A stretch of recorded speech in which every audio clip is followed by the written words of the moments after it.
नमस्कार, बहुत स्वागत है आप सभी का। आप देख रहे हैं न्यूज इंडिया और आपके साथ मैं हूं मनीषा शर्मा। और आज हम बात करने वाले हैं इस वक्त जिन बयानों की चर्चाएं चारों ओर हैं, हम टीवी पर लगातार बहस देख रहे हैं। दरअसल उन बाबाओं के विषय में हम बात करने वाले हैं जो बाबा कथावाचक हैं, कहने के लिए कथावाचक, लेकिन लगातार महिलाओं पर बयान देते हैं, लगातार लड़कियों के पहनावे पर कमेंट करते हैं और एक भरे मंच से लोगों को संबोधित करते करते, लोगों को कथा बाँचते बाँचते कब वो अपनी मर्यादा भूल जाते हैं ये कहना मुश्किल है। चाहे इसमें प्रेमानंद जी महाराज का विषय हो या फिर अब साध्वी रिदम्बरा जी का विषय हो या फिर शुरुआत में जिनकी चर्चा हुई अनिरुद्धाचार्य जी का। लगातार लड़कियों के ऊपर बयान देना, लड़कियों के कपड़ों पर बयान देना और यहाँ तक कह देना कि जो लिव इन रिलेशनशिप में रहती हैं उनको वैश्य नहीं कहेंगे तो क्या कहेंगे। इसको लेकर लगातार बयानबाजी का दौर है, थमने का नाम नहीं ले रहा है। एक तबका ऐसा है जो लगातार इन बयानों का विरोध कर रहा है, जबकि दूसरा तबका ऐसा है जो इनके पक्ष में भी है। लगातार उनके इस बयानों को वो सही बता रहा है। इस पर हम करेंगे चर्चा। हमारे साथ पूरा पैनल मौजूद है, हमारे साथ कुछ खास मेहमान भी हैं। स्वामी विवेक विराट जी हमारे साथ हैं, हिंदू धर्म गुरु के तौर पर। सर, स्वागत करती हूँ मैं आपका। आचार्य डीपी शास्त्री जी हमारे साथ मौजूद हैं, इस तरफ आप देख रहे हैं हिंदू धर्म गुरु के तौर पर। हमारे साथ नीति शर्मा, डॉक्टर नीति शर्मा हमारे साथ मौजूद हैं, एस्ट्रोलॉजर हैं और सोशल एक्टिविस्ट भी हैं। मैम, बहुत स्वागत करती हूँ मैं आपका। वान्या आर्या जी काउंसलर हैं, एस्ट्रोलॉजर हैं, वो भी हमारे साथ मौजूद है। और आखिर में सदगुरु हरिशंकर आनंद पुरी जी हमारे साथ जुड़े हुए हैं हिंदू धर्म गुरु के तौर पर। सर, मैं बहुत स्वागत करती हूँ। और ये जो हमारे साथ बड़ा पैनल है वो इसी मुद्दे पर चर्चा करने वाला है कि आखिर क्यों बार बार महिलाओं पर सामाजिक तौर पर भी टिप्पणी की जाती है, उनके पहनावे पर भी टिप्पणी की जाती है और क्यों समाज सुधार के तौर पर सिर्फ लड़कियों को ही निशाना बनाया जाता है। चर्चा करेंगे, लेकिन उससे पहले आपको रिपोर्ट दिखा देते हैं।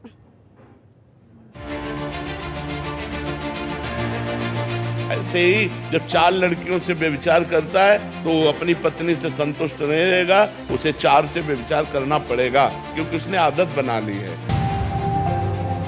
जब जवान होके आएगी तो स्वाभाविक है कि वो अपनी जवानी कहीं ना कहीं तो वो महिलाओं के सम्मान में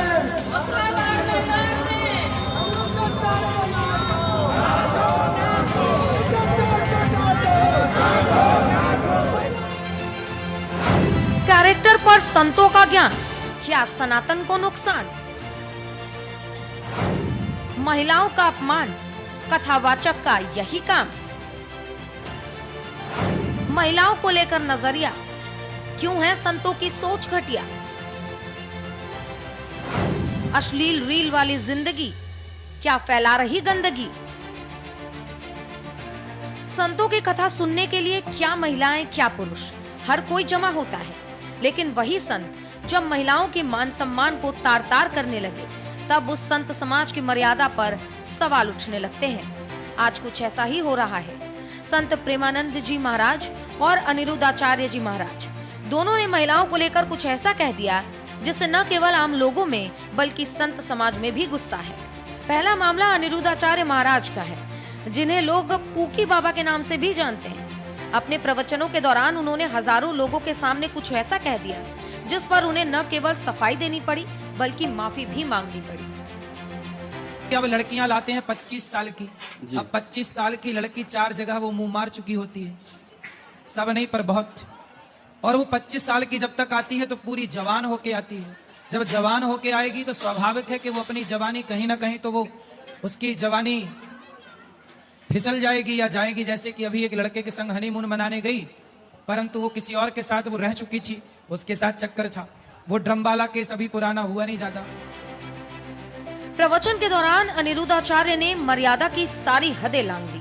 अनिरुद्धाचार्य ने कहा कि अब लड़कियां लाते हैं 25 साल की, अब 25 साल की लड़की 4 जगह मुंह मार चुकी होती है। सब नहीं पर बहुत लड़कियां ऐसा ही करती हैं, जो 25 साल की उम्र तक कई जगह मुंह मार चुकी होती है और रिश्ते नहीं निभा पाती। 25 साल की लड़कियां जब तक आती हैं तो पूरी तरीके से जवान होकर आती हैं। जाहिर है जब वो जवान होकर आएगी तो उसकी जवानी कहीं ना कहीं फिसल जाएगी। अनिरुद्धाचार्य के बयान पर सोशल मीडिया पर तीखी प्रतिक्रिया देखने को मिल रही है। मथुरा बार एसोसिएशन की महिला वकीलों ने विरोध प्रदर्शन करते हुए उनके ऊपर कानूनी कार्रवाई की मांग की।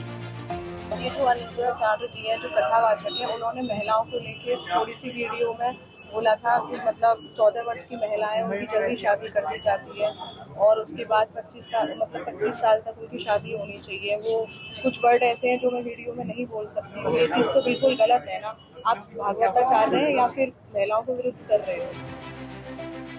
दूसरा विवाद प्रेमानंद जी महाराज से जुड़ा हुआ है। अपनी संयमित भाषा के लिए पहचाने जाने वाले प्रेमानंद जी महाराज ने इस बार महिलाओं के लिए भाषाई सीमा लांघ दी है। अपनी कथा के दौरान उन्होंने जो कुछ कहा, महिलाओं में उसको लेकर खासी नाराजगी भी देखी जा रही है।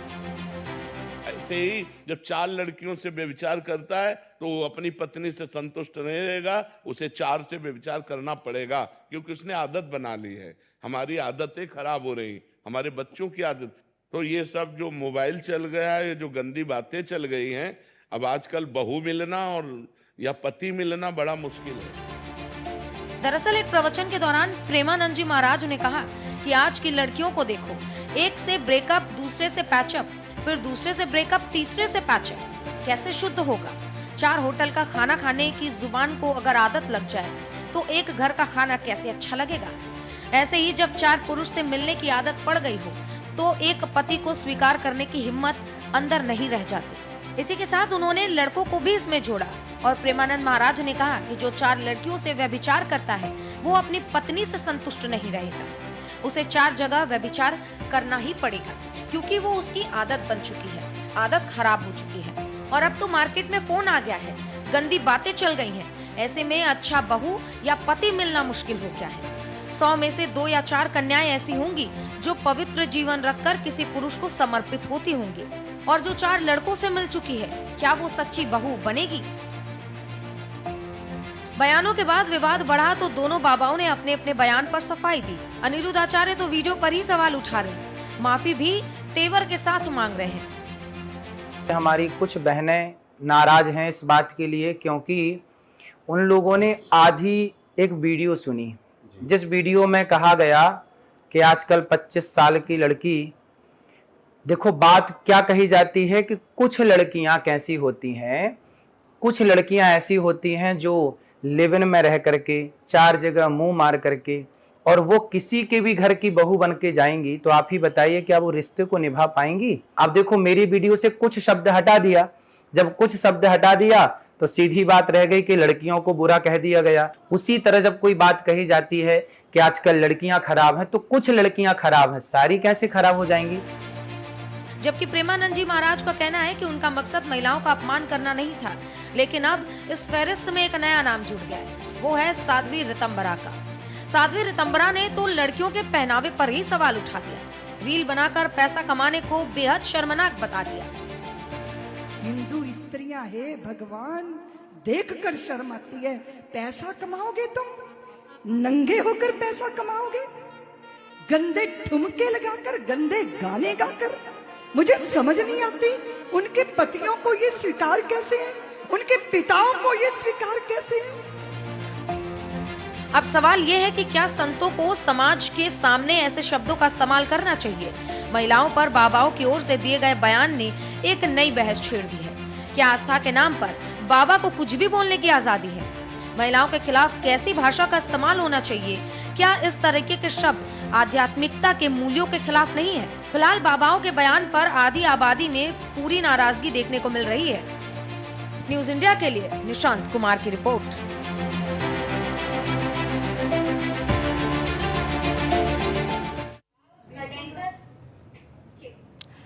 तो देखिए, लिव इन रिलेशनशिप में रहने वाली लड़की को वैश्य नहीं कहेंगे तो क्या कहेंगे? 25 तक आते आते महिला की या लड़की की जवानी कहीं ना कहीं फिसल जाती है। अब आप अंदाज़ा लगाइए कि क्या ये किसी धर्म गुरु की भाषा हो सकती है। मैं इसकी शुरुआत करूंगी, विवेक जी हमारे साथ बने हुए हैं। विवेक जी, सबसे पहले कमेंट बताइएगा और आपकी प्रतिक्रिया, क्या कहिएगा ऐसे लोगों को जो इस तरह की कथा वाचन करते करते महिलाओं पर टिप्पणी कर जाते हैं?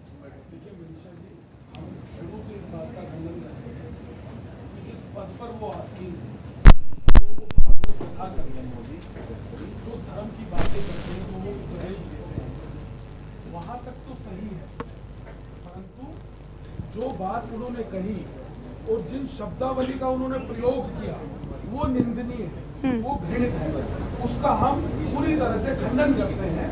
परंतु उनकी बात को अगर हम दूसरी तरीके से समझे, जो समाज भ्रमित हो रहा है, जो जहां उन्होंने महिला की स्त्री की कन्या की बात की, वहां उनको कहना चाहिए था कि वो महिला का जो उन्होंने डायरेक्ट नाम लिया या डायरेक्ट उनके उंगली उठाई, तो कहीं ना कहीं उसमें पुरुष भी इन्वॉल्व है। और वो गंदगी कहाँ से आ रही है, वो गंदगी कहाँ से उत्पन्न हो रही है?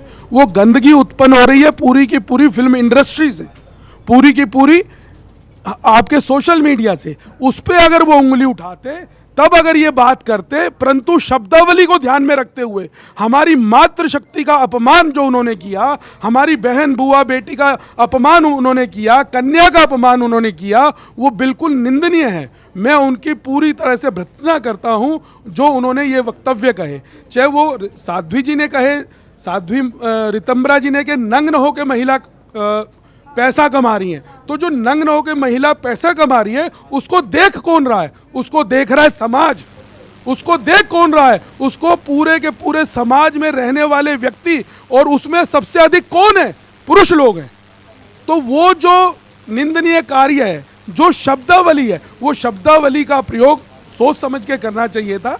किसी ने भी किया वो पूरी तरह से गलत है, और उंगली उठानी चाहिए पूरी की पूरी उस फिल्म इंडस्ट्री के ऊपर जो इस तरह के कृत्य में लिप्त हैं और जिससे वो लोगों के प्रेरणादायी बने हुए हैं। चाहे वो कोई भी हो, चाहे वो कोई भी हीरो हो या हीरोइन हो, जब वो इस तरह के कार्यों को करेंगे तो निश्चित रूप से समाज के अंदर इस तरह का वातावरण मतलब फैलेगा। आप निंदा करते हैं और गलत बताते हैं। ऐसी बाणी बोलिए मन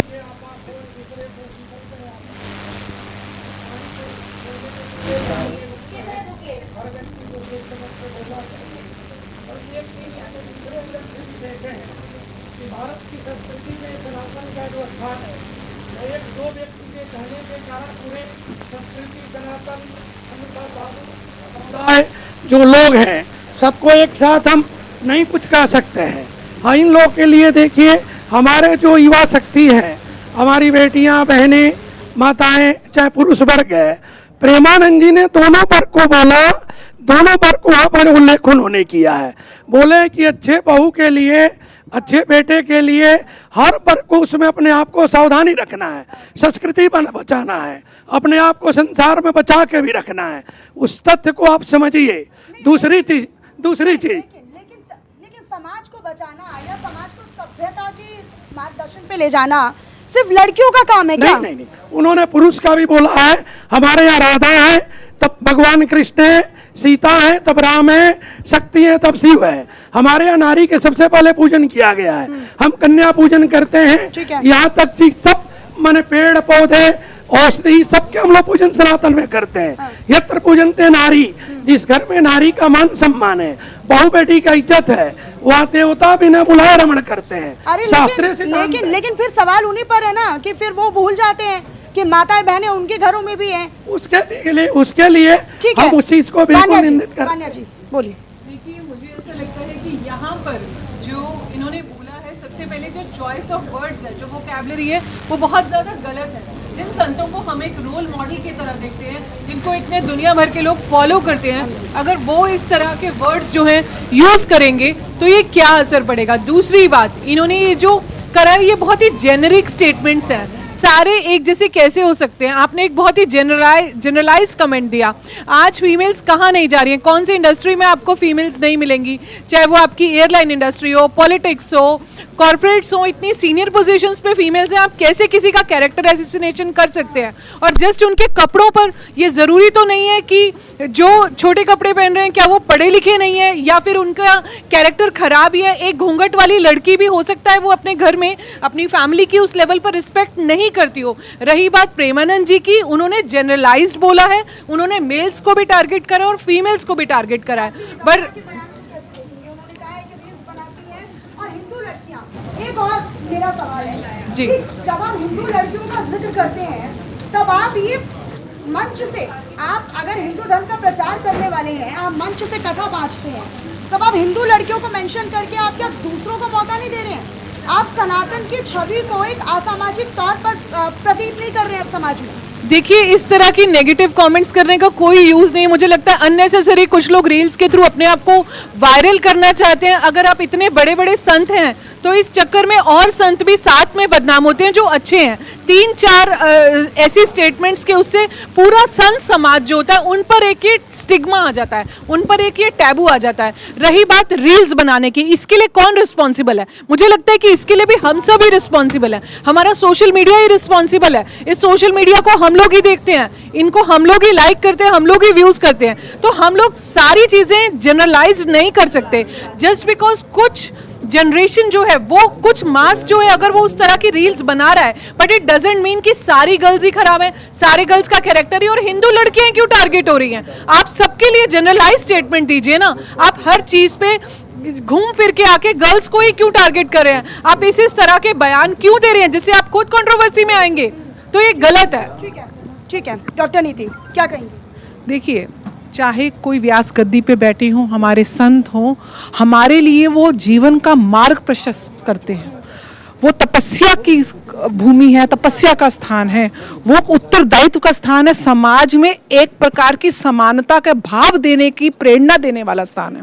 अगर आप स्त्री और पुरुष को अलग अलग तराजू पे तोड़ते हो तो आप समान भाव नहीं करते। अगर आप हिंदू मुसलमान में अगर आप वहाँ पे जातिवाद को, धर्म को लाते हो और उसके तुष्टिकरण के ऊपर अगर आप अपना वाक्य रखते हो तो आप संत कहलाने के योग्य नहीं हो। संत यहाँ पे कहीं ना कहीं शास्त्रों का निरूपण करता है और उसका उत्तरदायित्व है कि समाज को सही दिशा और उसका सही आईना दिखाना। लेकिन आप एक तरफ आप वुमेन्स को कैरेक्टर का, चरित्र का प्रमाण पत्र उनके कपड़ों पे देते हो। अगर आप बोलते हो कि 25 साल तक किसी महिला का विवाह नहीं हुआ, वो 4 जगह मुंह मारी हुई है, तो 25 साल के जिस पुरुष का विवाह नहीं हुआ उसने कितनी जगह मुंह मारा ये तो आपने नहीं बताया। आपने ये बोला कि द्रौपदी का चीर हनन और माता सीता का हरण इसलिए हुआ क्योंकि वो सुंदर थी। तो मैं पूछना चाहती हूँ कि उस राज्यसभा में जब द्रौपदी का चीर हनन हो रहा था तो भीष्म पितामह, कुलगुरु कृपाचार्य, द्रोणाचार्य मौन क्यों थे? क्यों उनके पतियों ने उसको दांव पे लगा दिया था? क्या उस पुरुष समाज के ऊपर हम प्रश्न नहीं करेंगे? आज अगर आपने बुर्खा पहना हुआ है, स्कूल की बच्ची है, यूनिफॉर्म बैठा हुआ है, आप पूर्ण रूप से ढके हुए हो, तब भी आपका रेप होता है, तब भी आपके साथ दुराचार होता है। जितनी भी गालियां हैं, अपशब्द हैं, स्त्रियों के नाम से परिभाषित की जाती हैं। स्त्रियां कब तक ऑब्जेक्टिफाई होंगी? और ये बात केवल आप पुरुष, देखिए यहाँ पे भावना क्या है? संत का काम है कि अगर हमारी स्त्रियां अपने संस्कार और अपनी परंपराओं से कहीं ना कहीं दूर जा रही हैं, उनको लाइन पे लाना। लेकिन जैसे साध्वी ऋतंबरा जी ने बोला कि नग्न होके आप नाच कर रही हैं और वहाँ पे हिंदू बच्चियों का और नाम दे दिया, तो नग्न होके नाच कर रही हैं स्त्रियां, तो वहाँ के दर्शक कौन हैं?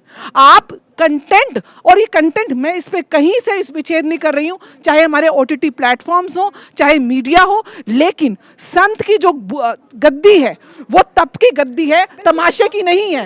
वो एक पदवी है, वहां पे आप प्रोफेशन। समस्या क्या है कि संतों ने आज अपनी गद्दी को एक प्रोफेशन मात्र मान चुके हैं। का है आज 5-10 हजार बच्चों को, अनाथ बच्चों को प्रतिपालन करती है।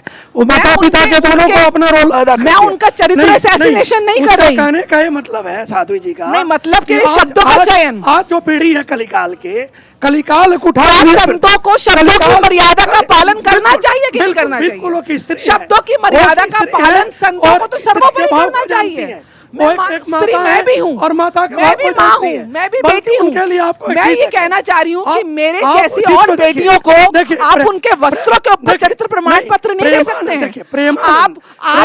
आपने मिनिस्टर पहनी हुई है, दोनों का तथ्य सम्मान है, हर युग में सम्मान है, सम्मान है, लेकिन शब्दों की मर्यादा, शब्दों आगे बढ़ता। क्या उन्होंने बोला कि जो पुरुष फटी हुई जीन्स पहनते हैं वो अमर्यादित कपड़े पहनते हैं? क्या उन्होंने बोला कि जो पुरुष बिकनी पहन के घूमते हैं, वो शर्टलेस होके घूमते हैं, वो अमर्यादित है? नहीं ना। पुरुष के ऊपर कोई टारगेट नहीं करता, महिलाओं को टारगेट करना बहुत आसान है। चरित्र का पूजा शास्त्री जी, हम यत्र तत्र नारेस्तु पूज्यन्ते रमन्ते तत्र देवता या देवी सर्वभूतेषु शक्ति रूपेण संस्थिता नमस्तस्यै नमस्तस्यै नमस्तस्यै नमो नमः। आप देवी के रूप में महिला को पूजते जरूर है, लेकिन महिलाओं ने आज किसी ने वैश्या बोल दिया। आज मुझे मेरी बात रखने दीजिए। एक मिनट सुन लीजिए आपने कोई डिफेंडिंग मोड नहीं हो सकता ना सर, कोई डिफेंडिंग मोड नहीं हो सकता सर। ठीक है, शब्दों की मर्यादा और जो 1990 में राम मंदिर के लिए जो अपने शास्त्री जी, एक रितंबरा जी के शब्दों की मर्यादा सर होनी चाहिए। जब आप इतने अनुभवी हैं, आप से उम्मीद की जा सकती है सर, अगर आप उस मंच पर हैं तो आप से उम्मीद की जा सकती है। राम मंदिर के लिए अगर आप हिंदू लड़कियों को मेंशन कर रहे हैं तो आप ये समझिए कि आप समाज में सिर्फ हिंदू लड़कियों के बारे में जिक्र कर रहे हैं। साध्वी रितंबरा जी के कार्य को देखते हुए, सामाजिक कार्य को देखते हुए, इस आपके चैनल के माध्यम से उनको शत शत नमन है। ठीक है, समस्या है शब्दों की मर्यादा। समस्या ये है कि महिलाओं को हमेशा शारीरिक करना। ठीक है, ठीक है, राष्ट्रपति है, उतना कोई त्याग नहीं कर सकता शोभनीय है जो क्या? रितंबरा का एक वैश्य को वैश्य नहीं कहेंगे, ऊपर से कह देते हैं कि भाई जो लड़कियां पढ़ाई लिखाई के लिए जाती हैं वो चली जाती है फिल्में देखने और फिर उनके होते हैं 25 टुकड़े। क्या आप भय का माहौल नहीं बना रहे हैं उन माँ बाप के लिए? देखिए, मैं आपको बहुत स्पष्ट रूप से कहूँगा, ना तो मैं किसी का पक्ष लूँगा ना मैं किसी का विपक्ष लूँगा। शब्दों की मर्यादा उन्होंने तोड़ी है, इसमें कोई दो राय नहीं है और मैं भी ऐसे शब्दों को कंडेम करता हूं। मुझे ये शब्दावली पसंद नहीं है, लेकिन उन्होंने समाज के उस मार्मिक स्पर्श को छेड़ा है जिसकी वजह से आज हमारा समाज विकृत हो रहा है।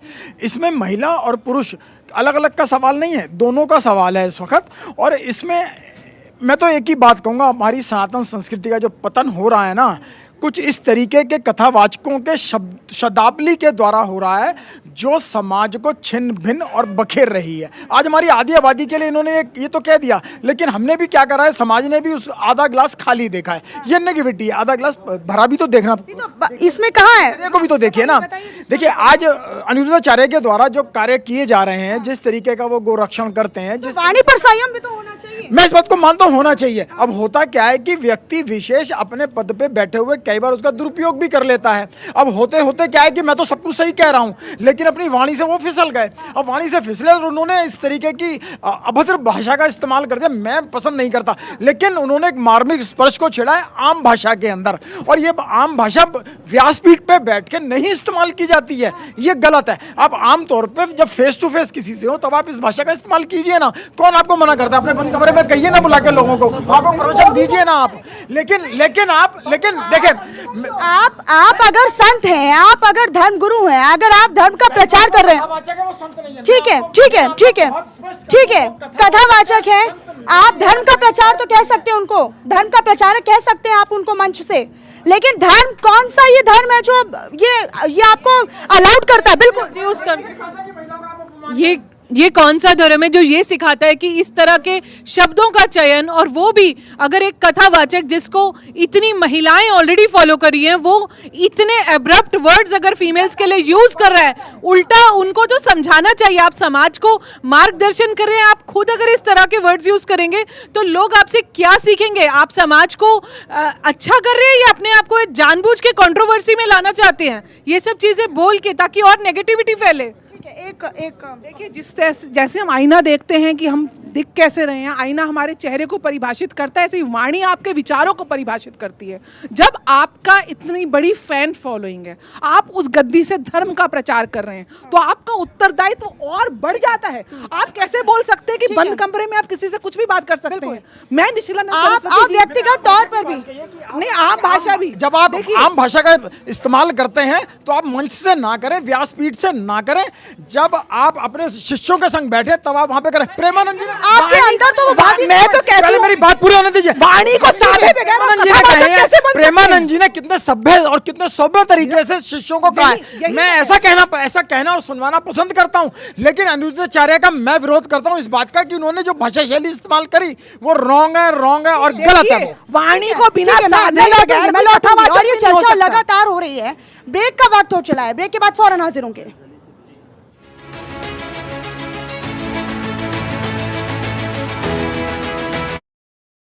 नमस्कार, न्यूज इंडिया देख रहे हैं आप। मैं हूं आपके साथ निशा तिवारी। आइए नजर डालते हैं टॉप 25 खबरों में।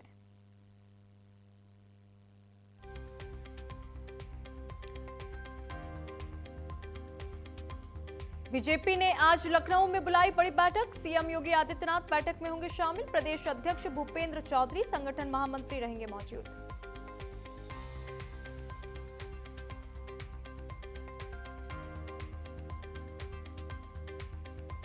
मालेगांव ब्लास्ट केस में योगी आदित्यनाथ को भी फंसाने की हो रही थी साजिश। केस के गवाह ने किया बड़ा खुलासा। मालेगांव 2008 के जजमेंट कॉपी के आखिरी पेज में खुलासा।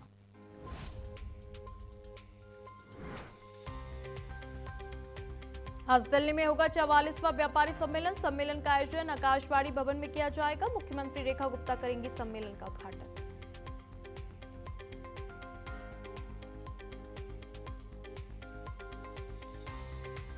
देश भर में नीट पीजी 2025 परीक्षा का आयोजन। सुप्रीम कोर्ट के आदेश के मुताबिक एक ही शिफ्ट में होगी परीक्षा। परीक्षा केंद्रों पर रहेगी कड़ी निगरानी।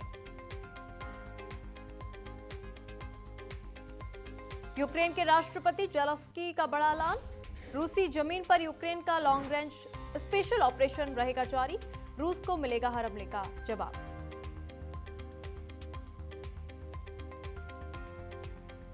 दूसरे दिन भी जम्मू कश्मीर के कुलगाम में आतंकियों से हो रही मुठभेड़। अब तक 4 दहशतगर्दों को किया ढेर। कई आतंकियों के छिपे होने की आशंका। सर्च ऑपरेशन जारी।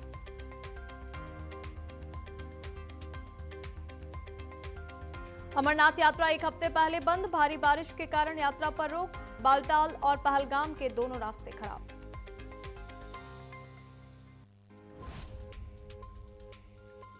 उत्तराखंड के चमोली में भूस्खलन। हेलंग डैम साइट पर भरभरा कर गिरा पहाड़। हादसे में 12 मजदूर हुए घायल। यूपी में झमाझम बारिश का सिलसिला जारी। लखनऊ से लेकर बनारस तक बारिश। आईएमडी ने जारी किया बारिश का ऑरेंज अलर्ट।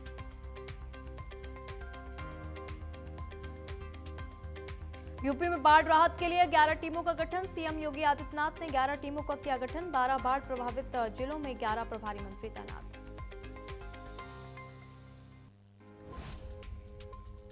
दिल्ली एनसीआर में भारी बारिश। आईएमडी ने जारी किया बारिश का अलर्ट। 4 अगस्त तक रहेगा बारिश का मौसम।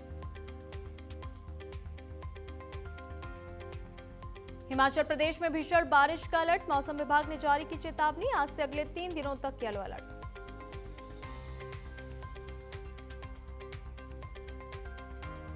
देश भर में कहर बरपा रहा मानसून। राजस्थान में बारिश से हालात बेकाबू। धौलपुर में सेना तैनात। कोटा बैराज के खोले जाएंगे गेट। बारिश से अलवर में धंसी कई सड़कें।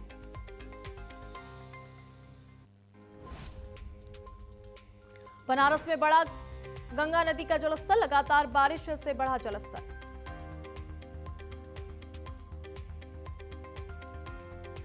बिहार में बारिश का ऑरेंज अलर्ट। सीमांचल में तेज बारिश की संभावना।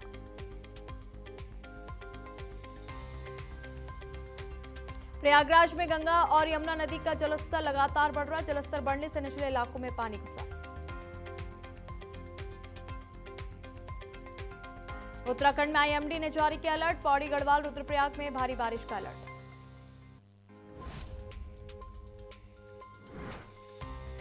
पहाड़ों पर मानसून की बारिश आफत लेकर आई। हिमाचल प्रदेश में लगातार बारिश हो रही है।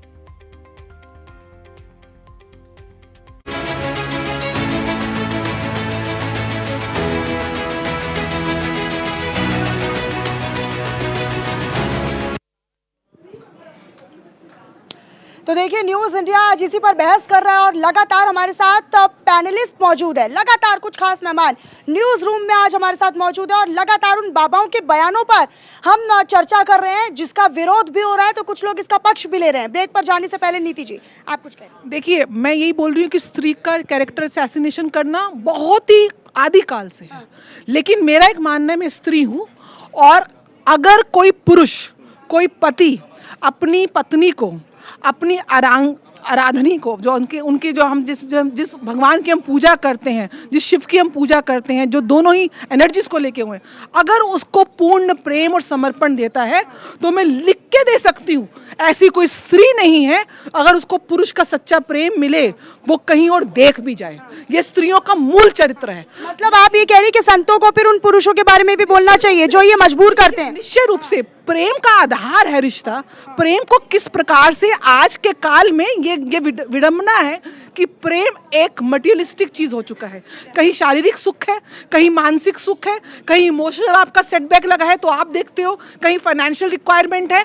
आज प्रेम का जो आधार है, अगर हम राधा के उपासक हैं ना प्रेमानंद जी, तो राधा और कृष्ण तो विवाहिक बंधन में नहीं बंधे हुए, लेकिन प्रेम की पराकाष्ठा है, समर्पण है, त्याग है, तपस्या है, वियोग है, संयोग है, योग है, वो है प्रेम। आज प्रेम की जो पूर्ण परिभाषा है उसको कोई जी नहीं रहा। और संत इस प्रकार से स्त्रियों को जो टारगेट कर रहे हैं, वो ये भूल जाते हैं कि अगर एक स्त्री एक पुरुष को छोड़ के दूसरे पुरुष को जाती है तो उसका कारण क्या है। आपने उसकी जूती नहीं पहनी, वो आज अगर बाहर जाके उसका रेप होता है तो पिता पूछता है इसलिए हुआ क्योंकि तूने छोटे कपड़े पहने हैं। भाई कहता है कि 11 बजे के बाद गई तो हुई। आज ढकी हुई महिलाओं को भी नहीं छोड़ते। तो यहाँ पे दृष्टिकोण और मानसिकता की बात नहीं, वास्तव में प्रेम सिखाएगा कौन?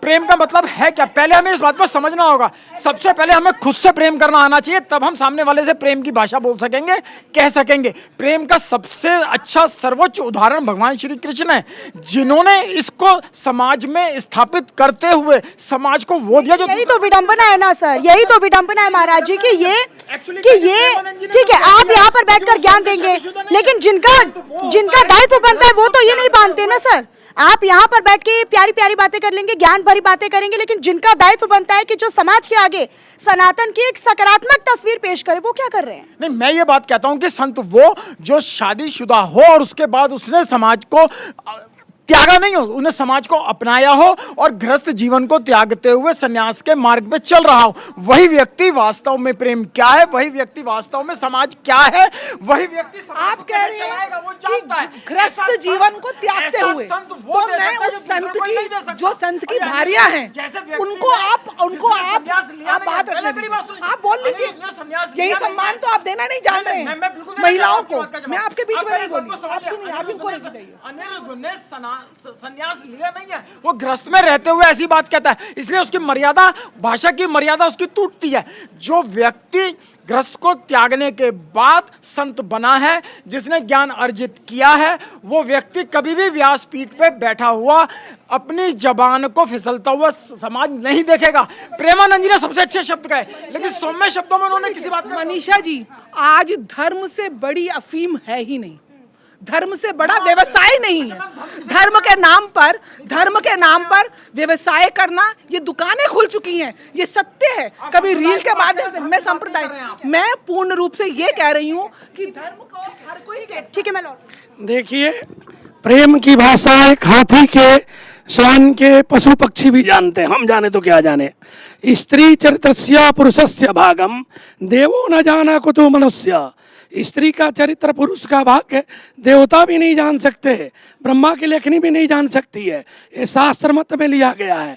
हम सनातनी लोग, हमारे साधु, चाहे समुदाय चाहे संत, हर कालखंड में, हर युग में जब जब होई धर्म के हानि बाढ़ई अधम, तो जब जब अधम या असुर की उत्पत्ति होती है तब कोई संत या कोई ब्राह्मण या कोई गुरु आगे बढ़ता है। आज प्रेमानंद जी ने जो बोला है वो आपको पीढ़ी दर पीढ़ी को देख के बोला है कि 50 साल बाद आने के बाद बच्चों की स्थिति कैसी होगी। जहाँ संविधान में रिलेशनशिप दे दिया गया रहने के लिए, वहाँ पे चरित्र के लिए हम क्या कहेंगे? किसी को कोई प्रमाण पत्र नहीं दे सकता है। आप जितने चरित्रवान हैं उतने आपके बच्चे संस्कारी हैं। Character is going, everything is going. जिसका चरित्र गया उसका दुनिया में कुछ नहीं रहा। लेकिन अगर लिव इन में अगर लड़की रह रही है तो किसके साथ रह रही है? पुरुष के साथ रह रही है, तो पुरुष के बारे में कौन बोलेगा सर? बिल्कुल सही बात है। अभी तक जो बातें हुई, हम सब प्रेम की बात कर रहे हैं, हम सब प्रेम की बात कर रहे हैं, परंतु वो प्रेम है कहाँ? वो प्रेम तो एक स्वार्थ है। वो प्रेम का सिर्फ नाम दे दिया गया है। सिर्फ स्वार्थ के लिए पिता है, स्वार्थ के लिए पुत्र है, स्वार्थ के लिए माँ है। हर अपने अपने स्वार्थ को देख रहा है। और बार बार ये बात की जा रही है अनिरुद्धाचार्य जी की। अनिरुद्धाचार्य जी ने जिन शब्दों का प्रयोग किया, सब खंडन कर रहे हैं। और उस खंडन को जितनी तेजी से, जितना ज्यादा शक्तिशाली रूप से किया जाएगा, तभी वो सार्थक होगा। परंतु हम सबको इस बात का भी ध्यान रखना चाहिए, वो जो शब्दों का प्रयोग किया गया, जो अमर्यादित शब्दों का प्रयोग था, वो उत्पन्न कहाँ से हुए? वो उनके दिमाग में आए कहां से? ये जो समाज में इस तरह की कुरीतियां फैल रही हैं वो उत्पन्न हुई कहां से? वो उत्पन्न हुई है, इसके बारे में हम सबको विचार करना है, वो हुई है इस फिल्म मीडिया से, इस फिल्म इंडस्ट्री से। हम कोई भी उसका खंडन नहीं कर रहे, बस हम बात करने लग गए हैं बाबाओं की, और उन बाबाओं को ही हम बोल रहे हैं आपके चैनल। बोले ना सर, वो बोले ना, उन लोगों का, उन लोगों की निंदा, उनकी निंदा करनी चाहिए। और ये समाज की निंदा कर रहे हैं, ये महिला शक्ति की निंदा कर रहे हैं, ये कन्या की निंदा कर रहे हैं। उस फिल्म इंडस्ट्री पे उंगल उठाए जो उनके पास आके चढ़ावा चढ़ाते हैं, जो मोटा मोटा उनको धन देते हैं, जो नंगनता फैला रहे हैं, उनके ऊपर उंगली आक्षेप नहीं। ठीक है, और इसको लेकर लगातार अब राजनीतिक गलियारों से भी बयानबाजी तेज हो गई है। सुभाषपा अध्यक्ष ओपी राजभर ने बाबा के बयानों को लेकर क्या कहा है, वो सुन लेते हैं। देखिए, जो उनका बयान है मानव जीवन में वो एक उसको अगर हम लोग कहें तो समाज में गलत संदेश जा रहा है महिलाओं को लेकर के। इस तरह की रील बनाने के लिए इस तरह का कृत्य अच्छा नहीं है। निश्चित देखिए, आवश्यकता उत्पत्ति की जननी होती है।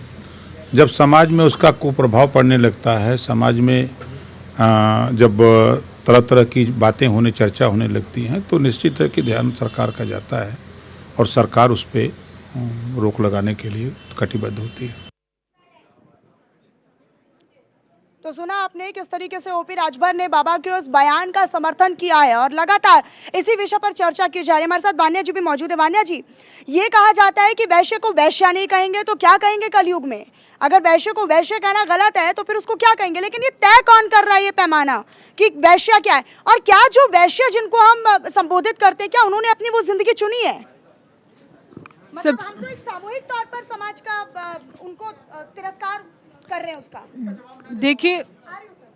देखिए जो एक संत है उसका जो धैर्य होता है, जो कर्तव्य होता है, वो समाज को मार्गदर्शन करना होता है, ना कि ऐसे शब्दों का चयन करना या इस तरह से महिला समाज को गलत बोलना। और स्पेशली हिंदू महिलाओं को अगर आप टारगेट कर रहे हो तो ये बहुत ज़्यादा गलत है। हम होते कौन है उस कैरेक्टर एसेसिनेशन को करने वाले? हम कोई डिसाइडिंग अथॉरिटी नहीं है, हम कोई लॉ नहीं है। एक संत का काम है एक पॉजिटिव मार्गदर्शन करना, जिससे समाज में सुधार हो सके। किन किन रीजन से समाज जो है ऐसा बन रहा है, तो कहां से बन रहा है, वो उसका रूट कॉज क्या है, कहां से वो बिगनिंग हो रही है, कहां से वो सारी चीजें शुरू हो रही है। एक बहुत फेमस अंग्रेजी में कहावत है, a book can not be judged bye its cover. आप एक कि किसी के ड्रेसेस को देखकर कैसे किसी को आप जज कर सकते हो कि इसका कैरेक्टर ऐसा है या उसका कैरेक्टर वैसा है? आप हर चीज देखिए ना, आप फैमिली बैकग्राउंड देखिए, आप उसकी क्वालिफिकेशंस देखिए, उसके अचीवमेंट्स देखिए। और अगर वो, मैं कहती हूँ खुदा ना खास्ता अगर वो बंदा ऐसा बना है तो उसके पीछे बैकग्राउंड क्या है, उसकी जर्नी क्या है, वो किन किन हालातों से गुजरा है, वो आज यहाँ पर आया है तो कैसे आया है। तो ये चीजें भी होती हैं। तो आप इस तरह की चीजें करके समाज में अननेसेसरी नेगेटिविटी फैला रहे हो, और ये चीज बहुत ज्यादा गलत है। आज महिलाएं चांद पर जा रही हैं और आप इतने बैड कमेंट्स कर रहे हो। आप मेल्स पर भी कीजिए ना ये सारी चीज। लेकिन दुर्भाग्य यही है वान्या जी कि एक बार विरोध होता है उनके इस बयान का, अनिरुद्ध आचार्य का मैं जिक्र कर रही हूँ, उसके बाद फिर वो तेवर के साथ माफी मांगते हैं, कहते हैं कि भाई मेरी वीडियो को तो एडिट कर दिया, कुछ शब्द हटा दिया। लेकिन उसके बाद, मैं आती हूँ सर, लेकिन उसके बाद भी वो थमने का नाम नहीं ले रहे हैं। उसके बाद फिर वो गलत बयान देते हैं। उसके बाद लगातार उनकी बयानबाजी का दौर जारी है। अब एक और विवादास्पद बयान अनिरुद्ध आचार्य की ओर से दिया गया है, वो सुन लेते हैं, उसके बाद चर्चा कंटिन्यू। यदि कलयुग में सत्य बोलते हैं तो आपका विरोध करने लग जाएंगे लोग। कलयुग में आप वैश्या को वैश्या नहीं कह सकते। वो है तो वैश्या, पर सुनना चाहती है कि मैं सती सावित्री हूं। घूमेगी अर्धनग्न, पर सुनना चाहेगी कि हमें देवी कहो। देवी वाली हरकत हो आपकी तो आपको देवी भी कहा जाए। मैंने बोला तो सत्य कि आजकल कुछ लोग लिव इन में रह के गलत करते हैं, तो उसका मेरा विरोध किया लोगों ने, बड़े बड़े लोगों ने विरोध किया। जो नारी सूपनखा जैसी है, क्या उस नारी की भी पूजा होगी? वो बोली कि मैं शराब पीती हूं, पर आप मुझे शराबी मत कहिए। इसका अर्थ क्या हुआ कि आज का आदमी खुलेआम, सोच महिला हो के वो शराब पी रही हो, सबको बता रही है, और आप ये नहीं कह सकते कि तुम गलत हो। तो अनिरुद्ध आचार्य का बयान आपने सुना, और लगातार ये बयानबाजी जो है वो जारी है, थमने का नाम नहीं ले रही है। और माफी भी कैसी माफी सर, आप उससे बढ़कर 2 कदम और आगे बोल देते हैं कि अर्धनग्न बनेंगे, और फिर सुनना चाहती है कि मैं सती सावित्री हूँ। देखिए, अनिरुद्धाचार्य ने ये शब्द बोला, बहुत गलत बोला। वो ये कहते हैं कि वैश्य को वैश्य नहीं कहेंगे तो क्या कहेंगे। मैं आपको यहाँ पे मैं इसका खंडन करता हूँ, लेकिन इस भाषा को सभ्य तरीके से वो ना तो कहना जानते हैं ना बोलना जानते हैं। अरे भाई, नारी है, और नारी वो है जिसका प्रमाण वो साक्षात खुद है। अगर ये नारी ना होना तो ये पुरुष दीवारों में सर फोड़ फोड़ मर जाए, यही उसे बैलेंस करती है। छोड़ दे, फिर वो गद्दी छोड़ दे, माइक छोड़ दे, सभा करनी छोड़ दे, अपने शब्दों को वो सुधार लें, तो मेरे ख्याल से वो आज भी समाज के लिए वैसे ही हैं जैसे पहले थे। हमारे को थोड़ा तो अपने अंदर चेंज लाना पड़ेगा ना। हमारे अंदर चेंज नहीं आएगा और यदि हम एक ऐसी भाषा का व्यास मंच से बोलेंगे, ये बहुत गलत है। और धर्म की बात लोग करते हैं, धर्म है क्या जिसे आपने धारण करा है। कोई मुझसे पूछे कि तुम्हारा धर्म क्या है, मेरा धर्म मेरे गुरु महाराज जी जिन्हें मैंने धारण करा है, निस्वरूपानंदपुरी जी महाराज। और सबसे बड़ी बात यह है कि ये संप्रदाय और संप्रदाय को लोगों ने ऐसा विक्षिप्त करा है, आज हमें खुद से अपने आप को सनातनी और हिंदू कहते हुए शर्म आने लगी है, खासकर ऐसे लोगों की भाषाओं को सुनने के बाद। अब कहते हैं ना कि ये 5 उंगलियां एक जैसी नहीं होती हैं, 5 finger are not all equal. तो थोड़ा सा इस बात को समझना पड़ेगा समाज को। और समाज को सबसे बड़ी बात, महिला के पास वो शक्ति है जो अपने बच्चों को संस्कार, गुरु को ही सोचकर बोलना पड़ेगा, जब उन्हें ही सोचना पड़ेगा कि हमने क्या बोला। मैम, वो धर्मगुरु नहीं है, वो एक कथावाचक है, और ऐसे कथावाचक है जिनकी जबान पर लगाम नहीं है। अगर कथावाचक आपने होना है ना, तो मुरारी बापू जैसा होइए ना।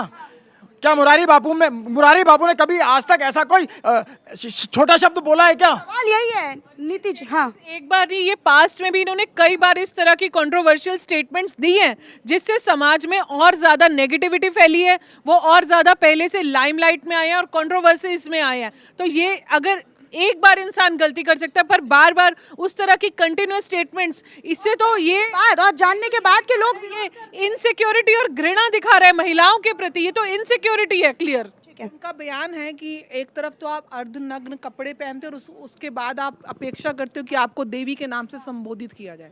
एक महिला हूँ, मुझे देवी के नाम से संबोधित करना इतना अति प्रिय नहीं है जितना मुझे सामने वाला पुरुष सम्मान की नज़र से देखे, मुझे बराबरी की नज़र से देखे। मेरे अंदर या तो माँ को देखे या अपनी बहन को देखे, मेरे अंदर कोई पर स्त्री को ना देखे। मुझे वो दृष्टिकोण चाहिए, मुझे देवी शब्द नहीं चाहिए। आप देवी की पूजा करते हो, नवरात्रों में आह्वान करते हो सरस्वती का, लक्ष्मी का, दुर्गा का, काली का, तो काली के वस्त्रों पे तो आप नहीं बोल सकते। और काली ने रूप कब धारण किया? जब राक्षसी प्रवृत्तियां बढ़ गईं, तो संहार के लिए नारी को वो रूप धारण करना पड़ता है, ये हमारे शास्त्र भी कहते हैं। और उन्हीं दुर्गा को सारे देवताओं ने अपनी शक्तियों से सुसज्जित करके आगे बढ़ाया। तो अब अगर सुंदराचार्य जी का अगर आप व्यक्तित्व को देखो और एक क्रोनोलॉजी समझो कि कहीं ना कहीं ऐसा लगता है कि इस तरीके के वक्तव्य देकर वो या तो वायरल होना चाहते हैं, क्योंकि आजकल की तो दुनिया सोशल मीडिया में जिस तरह नग्नता के दर्शक ज्यादा है ना, उस तरीके से इसी तरह नकारात्मक वाक्यों को आपको ट्रोलिंग करने में और मार्केट मिलने में बहुत आसान है। आज सारे चैनल पे अनिरुद्धाचार्य जी साए हुए हैं। जल्दी फैलती है नेगेटिविटी, सबसे जल्दी वायरल होती है। तभी एक के बाद एक बयान, जब वो माफी मांग रहे हैं तो फिर क्या मतलब बनता है कि दोबारा फिर इस तरह की कंट्रोवर्शियल स्टेटमेंट देने का या इस तरह के कंट्रोवर्शियल बयान देने का? जो पहले से भी जो उन्होंने बोला वो उससे भी ज्यादा घिन्न है। तो महिला ये नहीं कहती। तो अब ये भी कह रहे हैं डीपी शास्त्री जी, वो तो ये कह रहे हैं अब कि भाई आज की अगर लड़की होती तो फिर तो वो रावण के उस साथ जाती कि चलिए हमें बिठाइए और ले जाइए, ये भी बोल रहे हैं वो। देखिए, उनको ज्ञान नहीं है, गलत शब्द बोले हैं। जो गलत बोला वो गलत है सनातन के लिए। बल्कि जो ऋतंबरा जी हैं, प्रेमानंद जी हैं, हमारे सनातन के एक धरोहर है, अपनी पूरी जीवन कुर्बानी की है दीदी ऋतंबरा। ये सनातन का क्या राम मंदिर आप दर्शन कर पा रहे हैं। वो अपने बच्चों के लिए सारे समाज के बच्चों को अपना बेटा बेटी मानती है, हजारों अनाथ बच्चों को प्रतिपालन करती है। वो कह रही है जितना संस्कृति संस्कार सभ्य बनेगा उतने सब समाज का निर्माण होगा। तो सबकी बात करें हिंदू लड़कियों को और फिर शर्म आती है। नहीं, वो सबको बात कर रही हैं। कुछ लोग सोशल मीडिया में जो फिल्म इंडस्ट्रीज है इसको बढ़ा चढ़ा करके सनातन को बदनाम करने का प्रपंच रचा है। ये चीज़ बता दें, क्योंकि जो व्यक्ति अपने जीवन में कुछ स्पर्श नहीं किया हो, पूरा जीवन दान में दे दिया हो और अपनी जवानी भी दान में दे दी हो इस सनातन के लिए, आज पूरा विश्व को गर्व है दीदी पे, ऋतंबरा पे। उन्होंने बोला कि जो छोटी छोटी बच्चियां हैं थोड़े देर में प्रख्याति प्राप्त करने के लिए, अरे भाई वस्त्र हो, चाहे भक्ति हो, चाहे ज्ञान हो चाहे वैराग हो, हर माता पिता को अपने बच्चों को संस्कार में ब्रह्मचर्य का पालन पाठ पढ़ाना चाहिए ताकि उसका दाम्पत्य जीवन सुखी हो। कल उनका विवाह हो तो उनके जीवन से जो भी बेटा बेटी उत्पन्न हो वो संस्कारी हो, सुयोग। आपको नहीं लगता कि अगर हम अनिरुद्धाचार्य की बात करते हैं, उनके बयानों की, या फिर साध्वी रिदम्बरा जी के बयानों की बात करते हैं, तो पुरुषों को लेकर, लड़कों को लेकर, जिनकी वजह से लड़कियां भी बदनाम, आप बताइए कि रात को 10 बजे के बाद लड़कियां निकल नहीं सकती हैं, क्यों? क्योंकि लड़के उन्हें कभी ईव टीज करते हैं, कभी उनके साथ छेड़खानी करते हैं, कभी कमेंट करते हैं, तो उन पुरुषों पर कौन बोलेगा? देखिए, गलत है। प्रेमानंद जी पुरुषों के ऊपर भी बोले हैं, 4% पुरुष के ऊपर ही बोले हैं। लड़कियां हमारी बहू बेटियां जो है समझदार है, पढ़ी लिखी है, आप भी मीडिया में है, रात को सारी दुनिया IT कंपनी में जॉब करती है, जाती है। हाँ, और चार्ज गलत बोले हैं, उसको हम लोग शुरू से खंडन कर रहे हैं, सारे चैनलों में खंडन किए हैं। और आपके दर्शकों को बनाते हैं कि कुछ लोग अपने ख्याति के लिए गलत शब्द बोले, उस पर ध्यान ना दें। आप सनातन समुद्र है, सागर है, इसमें हजारों करोड़ों संत है। सनातन में तो नारी का सम्मान किया जाता है, चाहे हम किसी भी भगवान की या किसी भी, अगर हम बड़े से बड़े देवता की बात करते हैं तो सबसे पहले महिलाओं का नाम लिया जाता है। लेकिन ये कैसा समाज स्थापित किया जा रहा है? क्या आपको नहीं लगता विवेक जी की पुराने ज़माने में जब हम धर्मगुरुओं की बात करते थे, कथावाचकों की बात करते थे, तब एक सनातन की सकारात्मक तस्वीर, एक सुंदर निर्माण की तस्वीर होती थी, लेकिन अब उससे उलट हो रहा है। बिल्कुल सही बात है मनीषा जी, क्योंकि जिस तरह के ये कथावाचक हैं वो कोई कथा नहीं कर रहे हैं, वो तो एक मनोरंजन कर रहे हैं। कथा के नाम पे एक कहानी सुना देना और उस भागवत का तथ्य ना बताना और संगीत शुरू कर देना और फिर सब खुद भी नाचना, स्वयं भी, और दूसरों को भी नचवाना, तो ये एक मनोरंजन का कार्य है। उस मनोरंजन के कार्य में आपके मुख से इस तरह के कृत्य निकल रहे हैं, इस तरह के शब्दावली का आप प्रयोग कर रहे हैं, जिससे आपका पतन, आप पतन की तरफ जा रहे हैं। कहा जाता है ना कि विनाश काले विपरीत बुद्धि, आप विनाश की तरफ हैं, आप इस तरह के शब्दावली का प्रयोग कर रहे हैं। यानी विनाश काले विपरीत बुद्धि, जिस तरीके से अनिरुद्धाचार्य समेत तमाम बाबाओं के बयान, इससे पहले बाबा रामदेव का भी आपने बयान सुना होगा, वो भी कहते हैं कि भाई लड़की साड़ी में अच्छी लगती है, सलवार सूट में अच्छी लगती है, और इसके अलावा वो अगर कुछ ना पहने मेरी तरह तो भी अच्छी लगती है। तो इन बाबाओं की वाणी को संयमित कौन करेगा? तो आपने चर्चा सुनी, कुछ लोग इसका पक्ष कर रहे हैं, कुछ लोग इसका विरोध कर रहे हैं, लेकिन ये आपको तय करना होगा जो सामाजिक तौर पर उन्हें सुनने का काम करते हैं। फिलहाल हमारे साथ जो खास मेहमान पड़े, आप सभी का बहुत बहुत शुक्रिया हमारे साथ जुड़ने के लिए और अपने अपने पॉइंट ऑफ व्यू और अपने अपने विचार इस मुद्दे पर साझा करने के लिए। फिलहाल खबरों का दौर आगे भी जारी रहेगा, मेरे साथ इतना ही।